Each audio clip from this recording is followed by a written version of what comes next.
DPO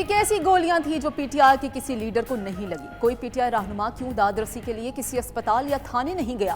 Bushra be be نے فساد پھیلایا، پوری جماعت صفائیاں دے رہی ہے۔ رہنما مسلم لیگ نون طلال چودھری کہتے ہیں کہ وزیر اعلیٰ ہاؤس کے پی اس وقت بھگوڑا ہاؤس بنا ہوا ہے، وہاں ہر اشتہاری چھپا ہے، انہیں پناہ دینے کے بجائے قانون کے سامنے پیش کریں۔ بیرسٹر عقیل کا کہنا ہے کہ جب بھی اعلیٰ سطح کا غیر ملکی وفد آتا ہے پی ٹی آئی کا انتشار شروع ہو جاتا ہے، اسلام آباد پر دھاوا بولنے کی اجازت نہیں دی جا سکتی۔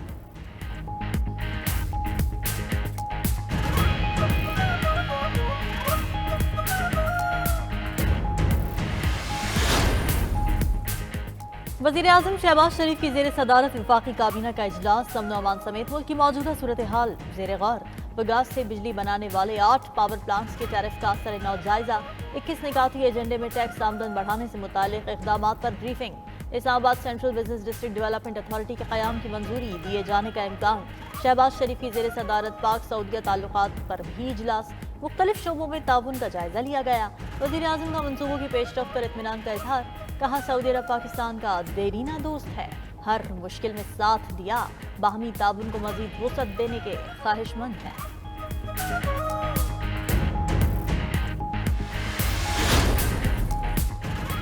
ملک میں مہنگائی کی شرح 38% سے کم ہو کر 5% پر آ گئی۔ وزیر خزانہ محمد اورنگزیب کی قومی اسمبلی کی قائمہ کمیٹی برائے خزانہ کو بریفنگ، کہا پالیسی ریٹ 22% سے کم ہو کر 15% پر آ گیا۔ نجی شعبے کا کریڈٹ بڑھ رہا ہے، عالمی ادارے بھی معاشی صورتحال پر مطمئن ہیں۔ وزیر خزانہ نے مزید کہا غذائی قلت سے 40% بچے متاثر ہیں، جب تک آبادی پر قابو نہیں پائیں گے اصلاحات بے معنی ہے۔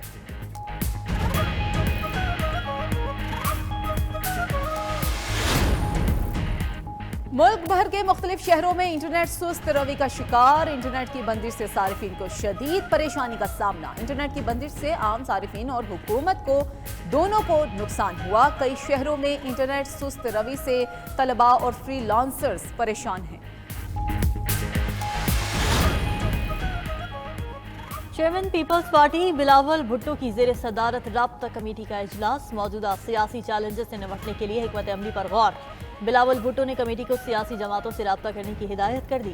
ملک میں بڑھتی دہشت گردی اور درپیش چیلنجز سے نمٹنے کے لیے اتفاق رائے کی عدم موجودگی پر تشویش کا اظہار۔ رابطہ کمیٹی کی سفارشات رواں ماہ کے آخر میں سی سی کمیٹی کے سامنے پیش کی جائیں گی۔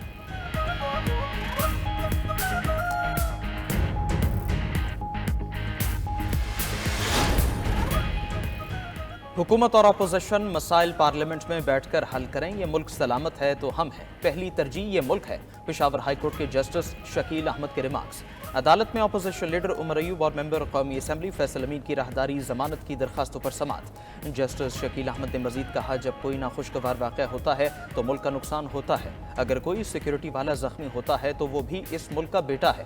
عمر ایوب، آپ پر زیادہ ذمہ داری بنتی ہے، آپ اپوزیشن لیڈر ہیں، حکومت کو بھی ذمہ داری کا مظاہرہ کرنا چاہیے، مسائل مل بیٹھ کر حل کریں۔ عمر ایوب عدالت میں بولے، ان کے خلاف بہت زیادہ ایف آئی آر درج کی گئی ہیں، اپوزیشن لیڈر اور جوڈیشل کمیشن کا ممبر ہوں، حال یہ ہے میرے خلاف موٹر سائیکل چوری کی 3 ایف آئی آر درج ہے۔ عدالت نے عمر ایوب اور فیصل امین کو 21 دسمبر تک راہداری ضمانت دے دی۔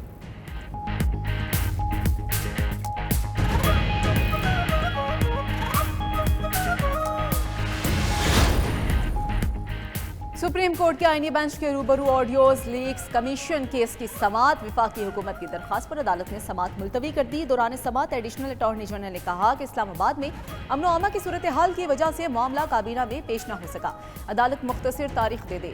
جسٹس امین الدین نے ریمارکس دیے کہ حکومتی ہدایات آنے پر معاملے کو دیکھیں گے۔ ادھر chief justice Lahore high court Aalia Neelum کی تعیناتی کے خلاف سماعت کرنے والا آئینی بینچ ٹوٹ گیا۔ جسٹس امین الدین اور جسٹس جمال مندوخیل کی کیس سننے سے معذرت۔ جسٹس جمال مندوخیل نے کہا کہ ہم دونوں جوڈیشل کمیشن کے ممبر ہیں، کمیشن کے 2 رکن یہ کیس نہیں سن سکتے۔ آئینی بینچ نے کیس دوسرے بینچ میں لگانے کا حکم دے دیا۔ جیلوں میں قیدیوں کو یکساں سہولیات کی درخواست بھی ناقابل سماعت قرار۔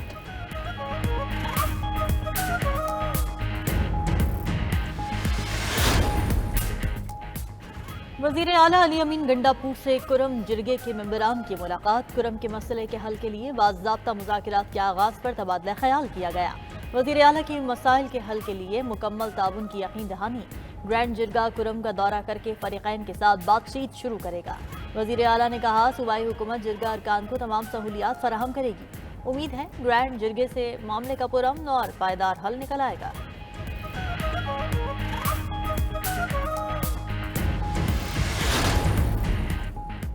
اسرائیلی فورسز کی ایک بار پھر غزہ میں وحشیانہ بمباری، 24 گھنٹوں کے دوران مزید 47 فلسطینی شہید، 108 زخمی۔ 13 ماہ میں شہادتوں کی تعداد 44,429 ہو گئی۔ ادھر صہیونی حکومت نے اسرائیل کی مساجد میں اذان دینے پر پابندی لگا دی۔ اسرائیلی قومی سلامتی کے وزیر کی پولیس کو ایکشن لینے کی ہدایت، کہا کہ پولیس مساجد میں اذان دینے پر پابندی کے نفاذ کو یقینی بنائے۔ پیو ریسرچ سینٹر کے مطابق اسرائیل کی تقریباً 14% آبادی مسلمان ہے۔